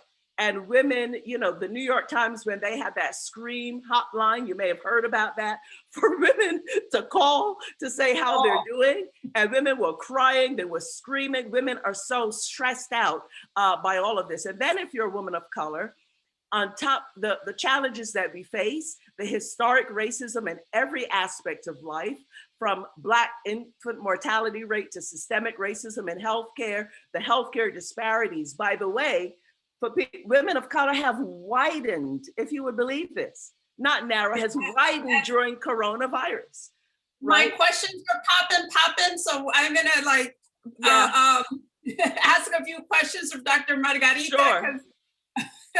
Somebody's like, I've been waiting an hour for her. So here we go. Dr. Margarita, regarding the COVID-19 pandemic and caregiving, it's along the same lines, but and the Trump administration, it has greatly impacted mental health of everyone, but especially women of color. What do you think we can do to help recover from this? Well, I think, first, I just want to say thank you so much for being on this panel. And Margaret, I'm just so honored to be here on this panel with you, and everything that you hit on was absolutely on point. And before I continue, I just need to recognize that I work and live and learn on the Nisenstein and Miwok and Maidu nations here in California and Northern Sacramento. I need to do that, as my grandmothers and mother have taught me to always recognize the lands in which we are on. And so with respect to your question, as far as what do we need to do to support, I can give you concrete examples with respect to what we are experiencing in the CSU system, the California State University system. And as the California Faculty Association, as Dr. Sharon Elise already shared, we're representing over 29,000 members of not only professors, but tenure line that are tenure line, but also as well as our lecturer faculty, counselors, coaches, and as well as librarians. And one of the issues that we're finding is exactly what Margaret was speaking to, was the not only having to teach as well as address the needs of our students, as well as be homeschooling our own kids as we are going through or experiencing COVID. But I want to make something really clear. The inequities with respect to parental and caregiving rights didn't start up when COVID happened or when COVID-19 came into existence in our realities, last year, right? These inequities have existed, and what COVID-19 has done has exasperated the issues, right? And has brought it more to the front line with respect to the realities and experiences that women of color and caregivers are giving. And what we're asking for is COVID relief for our faculty, as well as, and I would be remiss not to say this, as well as our union siblings that are also dealing with the same realities. COVID relief looks very differently for the different units within the CSU. For our faculty, it is about thinking about our teaching load and how can we be most productive with our teaching load in order to meet the needs of the students. If we are completely overwhelmed, then we ourselves are not going to be able to address the needs of our students. But it's not only about our teaching load as well. It's also about research. It's also about the service that we provide. And what we are very worried about is that because the CSU is refusing to offer any type of COVID relief, we can equate them to Amazon. As we all know, the strike's going to be starting up tomorrow. Then we are creating more gender equity and more of a divide, particularly for faculty, women of color, women in the CSU system, because they refuse to even be at the table with us. We know what our faculty need. They have shared it with us, and it is unconscionable that they continue to say that we are providing what is needed. What are they providing? I kid you not. A letter saying, or a clip sending to all faculty saying, thank you for your service. Thank you for everything you're doing. You are keeping the CSU going on our backs, going through the emotional, spiritual, and physical deterioration that was spoken to earlier. And that's our experiences. I have colleagues or comrades in the CSUEU, which is another union unit, where women are losing 30 to 40% of their pay because they have to have their pay docked in order to be home to take care of their kids and or elderlies. And so therefore, this is what we're pushing at the table. This is what we're saying is needed, this kind of support that needs to be ongoing, but yet it's being denied and it's being shut down. And it's only creating more of a racial and gender equity divide, right? And what we know with respect to the CSU is that the more diverse we have become, be it race and particularly gender, right? Then the more that the CSU has refused to put in play systemic processes and procedures around equity. And this not only affects us, it affects our students and it affects the regions in which the CSUs are in. Absolutely. Woo! Sorry, I get pretty excited. I get pretty emotional about this. No, we have to. And let me look at, because we have quite a few questions that have been popping up specifically for this panel when we're talking. So we have a question for you, Margaret, about how can we support the work that you have been doing for pay for caregiving? What more could we do? Right. Well, there are a number of things. And it feels so good that after decades of work on this issue, I'll have to lift up Audre Lorde here because she and I were in the same, Audre Lorde was one of the first members, one of our members in Black Women for Wages for Housework when I co-founded that organization, right, way back in the 70s. And to her credit, people literally would laugh at us when we talked about payment for housework and valuing caregivers. They're like, what? And now it's everywhere. New York Times articles, Washington Post articles. You just can't keep up, with the debate. Now, of course, most of the time they leave out the grassroots movement that put it on the map, but that's another story. I do want to say that in addition to the bill that was passed this morning in the Relief Act, and we were supporting it, particularly the call for the refundable child tax credits, that there's legislation now and being worked on now in both the House and the Senate that would create a permanent child benefit for all children in the United States. For undocumented families, we're really working hard on that because we are really pushing that the children of undocumented families, those families should also have access to a child benefit, that it be straightforward and simple. In the UK, you get a coupon book. You take your coupon book to the post office, give them your coupon, and they give you your money, okay?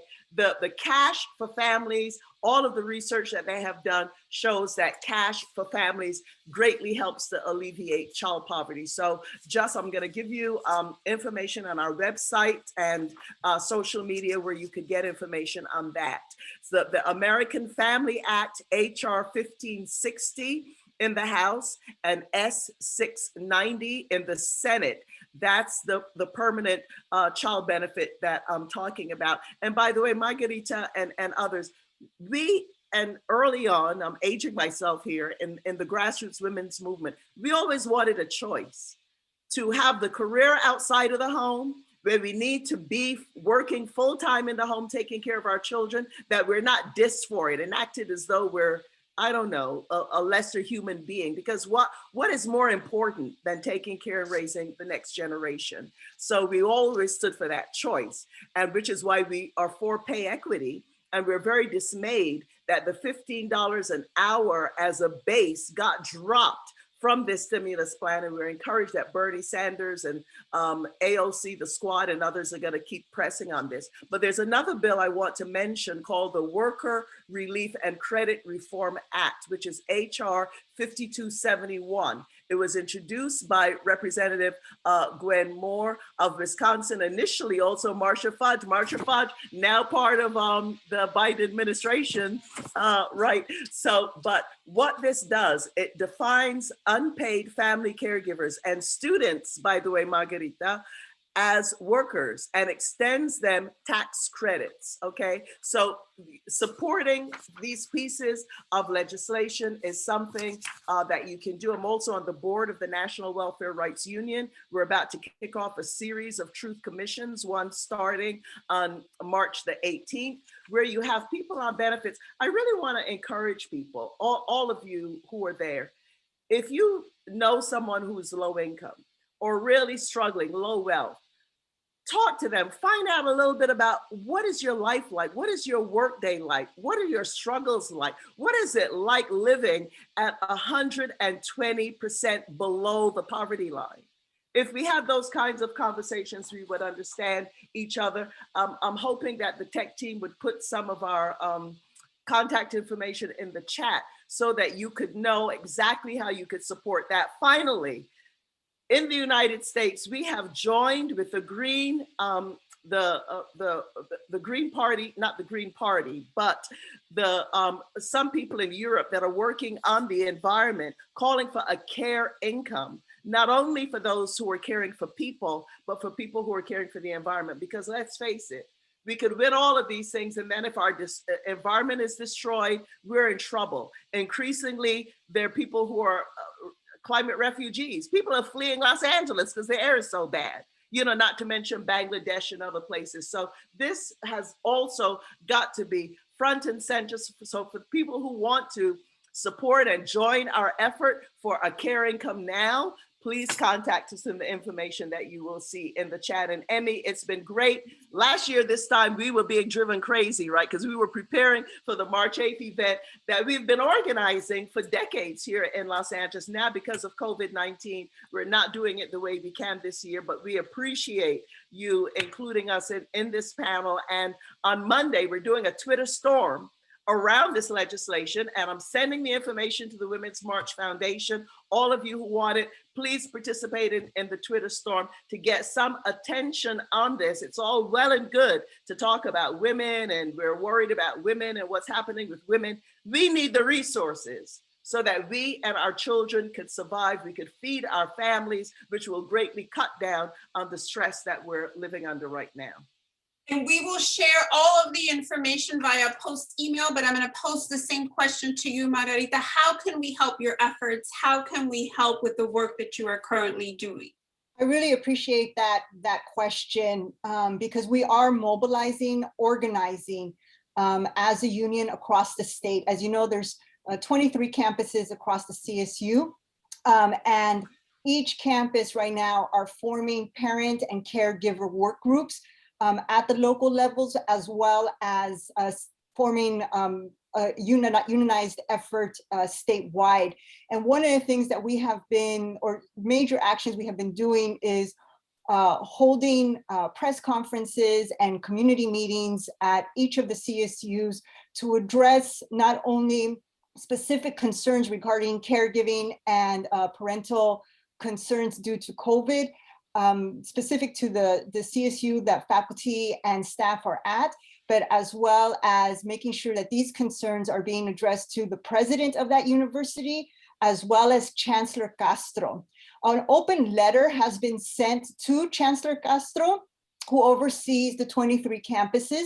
And I wanted to just read just a real small portion of this letter to really hit home what Margaret's been talking about, what we've been talking about throughout this day, of just the impact. We should not have to implore our chancellor to do what is humane. And this is what that letter is saying. On behalf of the CSU working parents and caregivers, we implore you to provide COVID-19 relief for spring term beyond.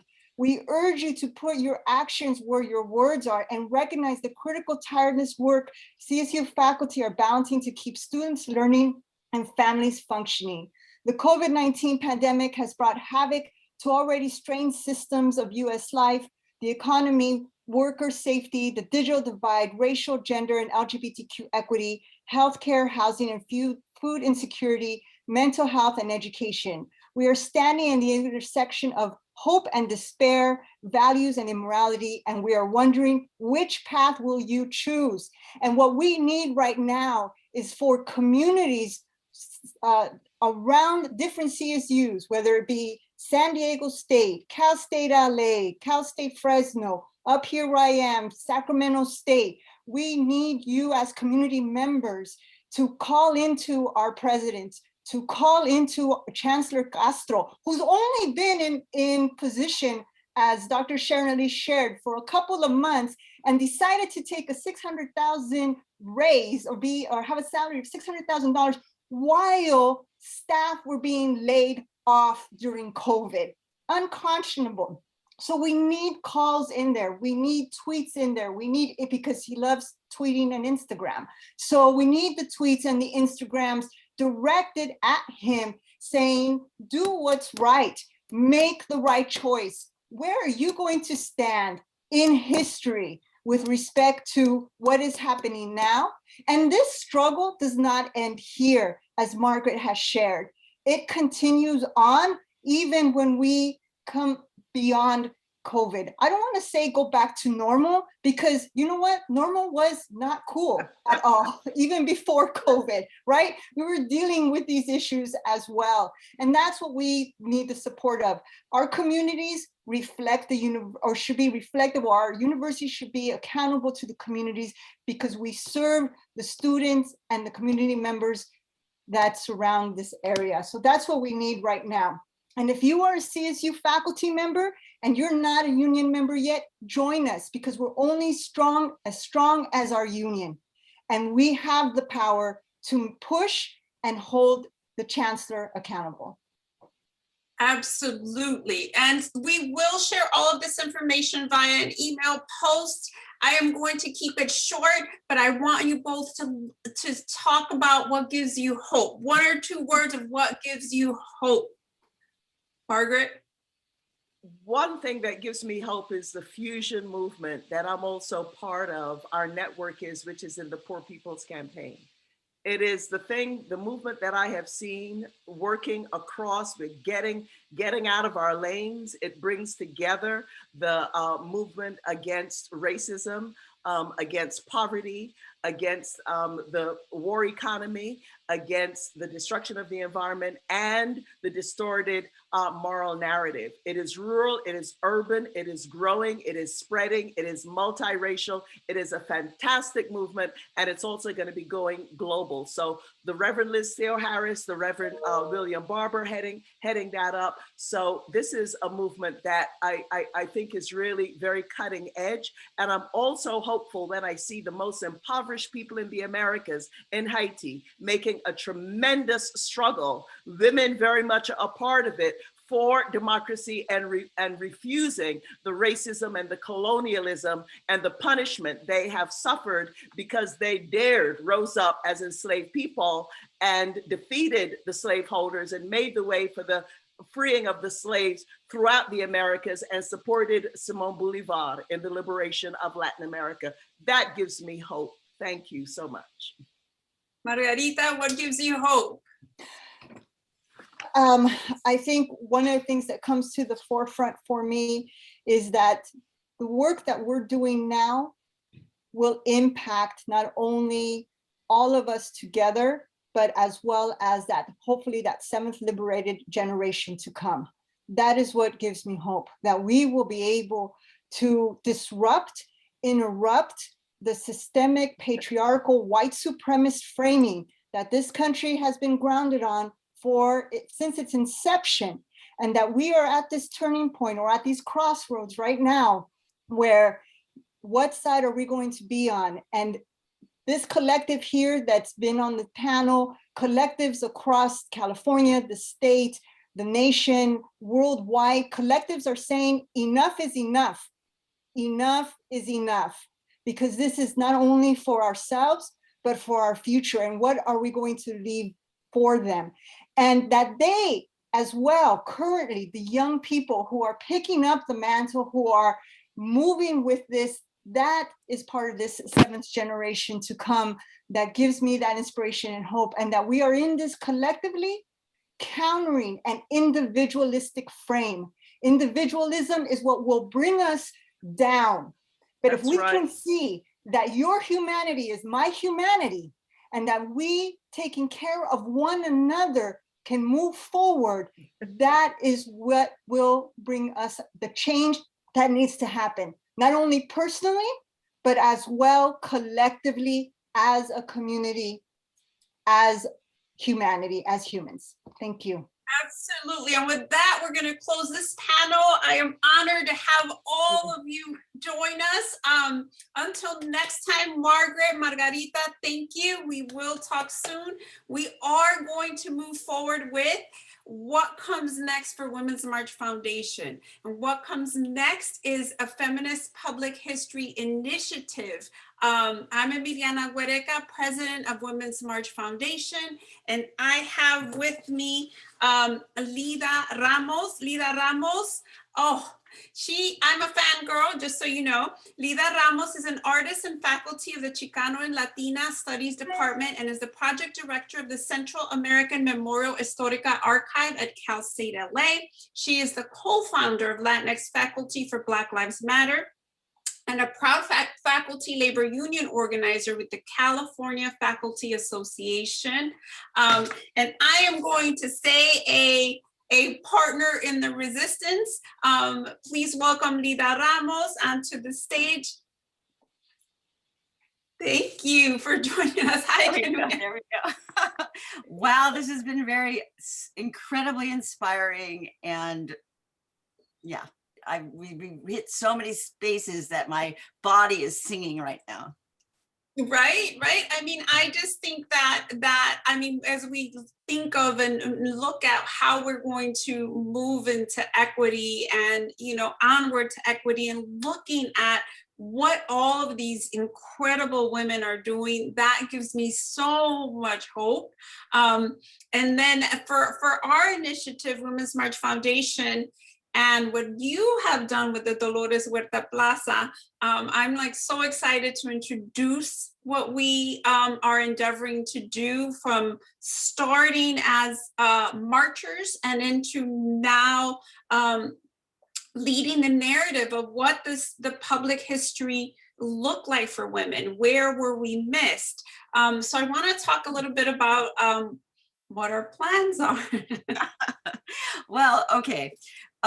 This is an ongoing kind of project that is morphing from obviously decades and decades of work that women have been doing, and really is addressing the invisibilization of women in public spaces. So the Feminist Street Initiative, Reclaiming Our Streets, Justice and Historical Memory, is a project, and I think that, Emmy, you and I just started talking about this.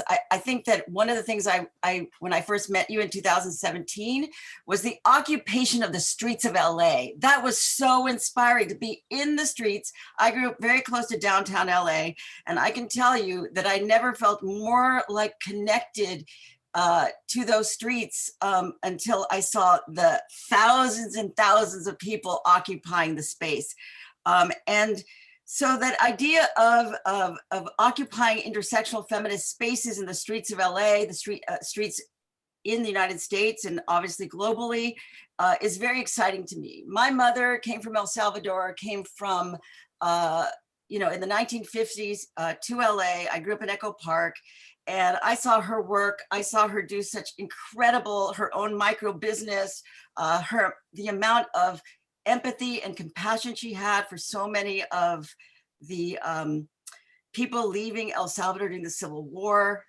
We had almost like a halfway house in our home growing up. She said, even though we have little, there's always somebody else who has less, and you share. So I grew up in that environment.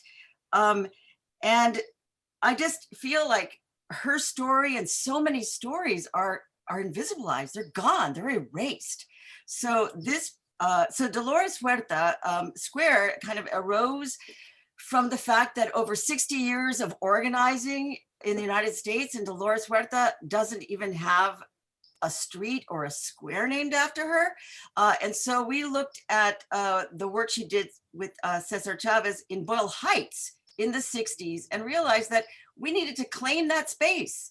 And Dolores Huerta came, and we, our 3 generations of her family were able to see and experience, and as did the LA community, to acknowledge and say, this is not going to be forgotten. Because one of the things that I remember growing up is seeing that the street that that was formerly, I'm spacing on the name, Cesar Chavez Street was formerly Brooklyn Avenue.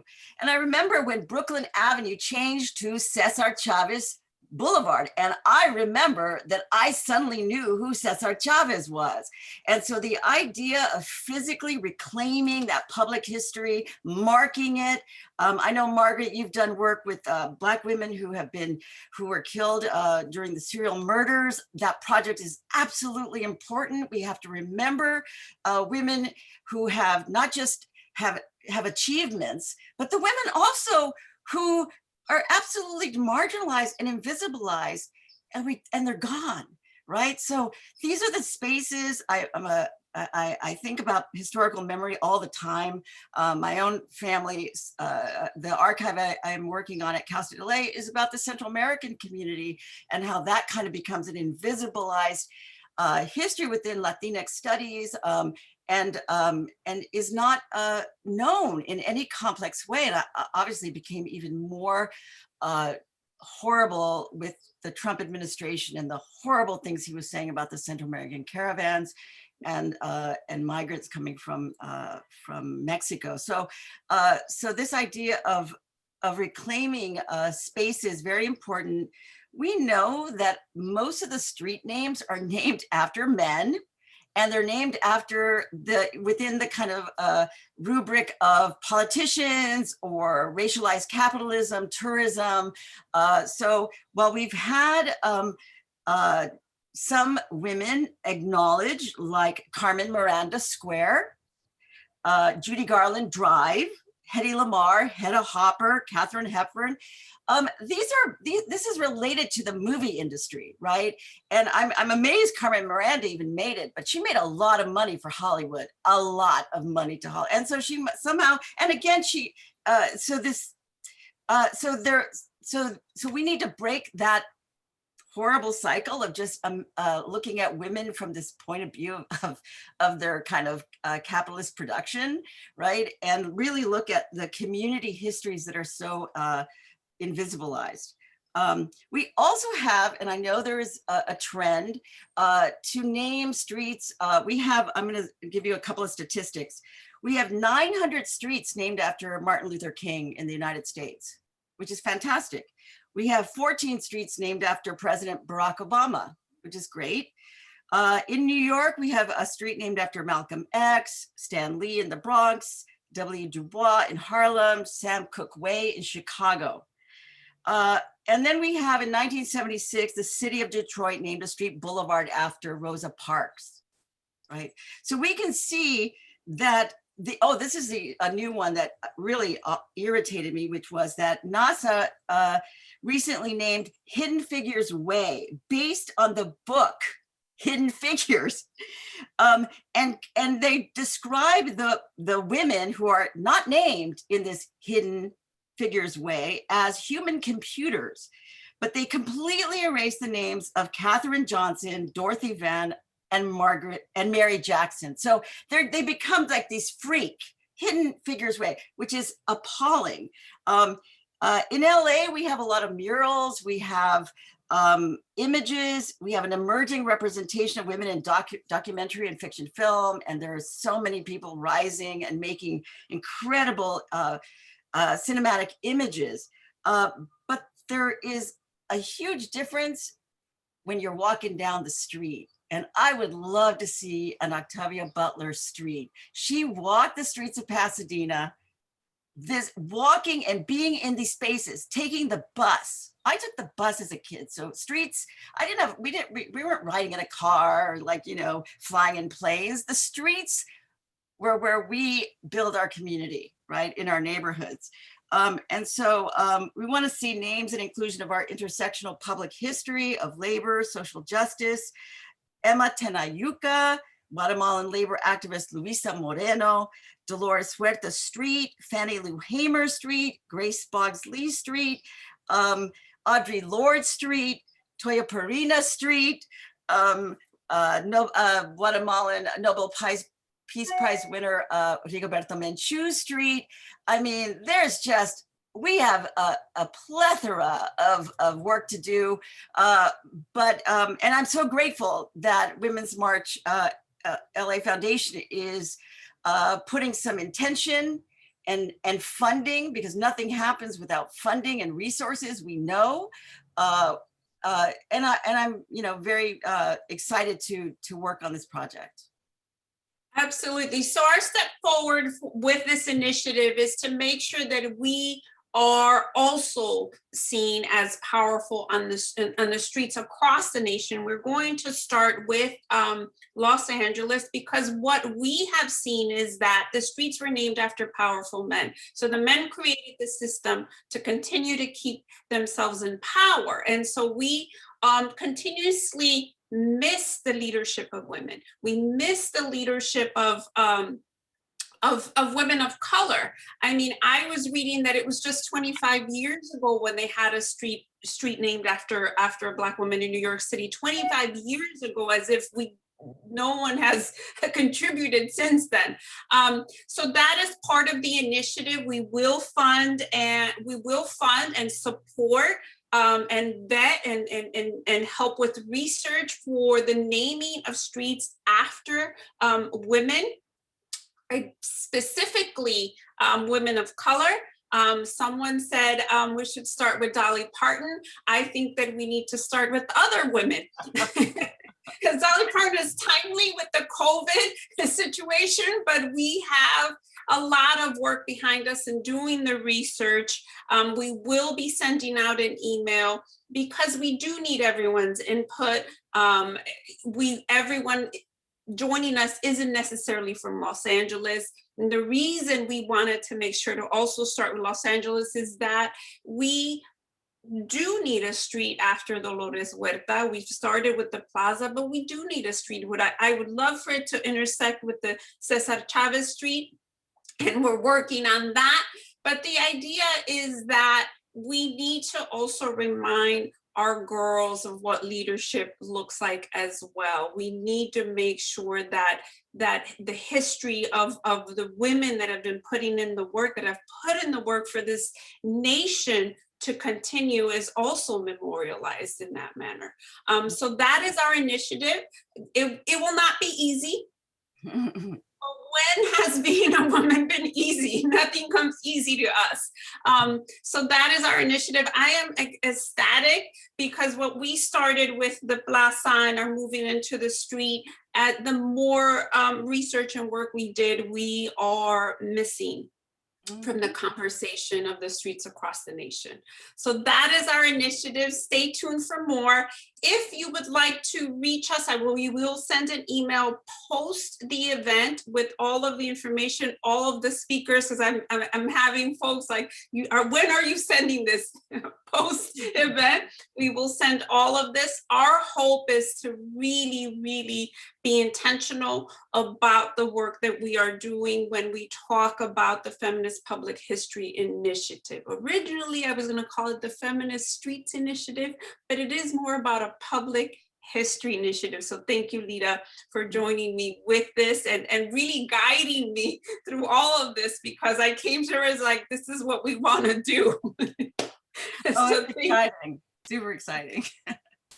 So with that, we are going to close the program 2:05. I want to thank everyone for joining us on this Saturday. Stay tuned for how to continue to get involved and how to continue all of these, helping these incredible women continue with their work. Thank you. Bye, close out. Thank you. And Wyatt will close us out. Thank you everyone for joining us. We're gonna stay for a few minutes just to say bye to everyone. Let us know what was your favorite panel. I love them all, but let us know in the chat.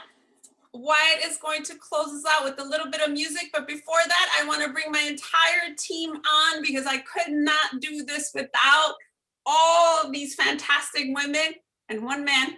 So to Frank Carrillo, who is our communications for this, to Joanne Smith, our digital director, Wyatt Sarkisian, who is on tech, Daisy Brandonini, who has been on chat, Jen Carson, Milena Borge, Natalia Mejia, Jeanette. That was our team, and to all of our fantastic speakers, thank you, and until next time. Bye, everybody.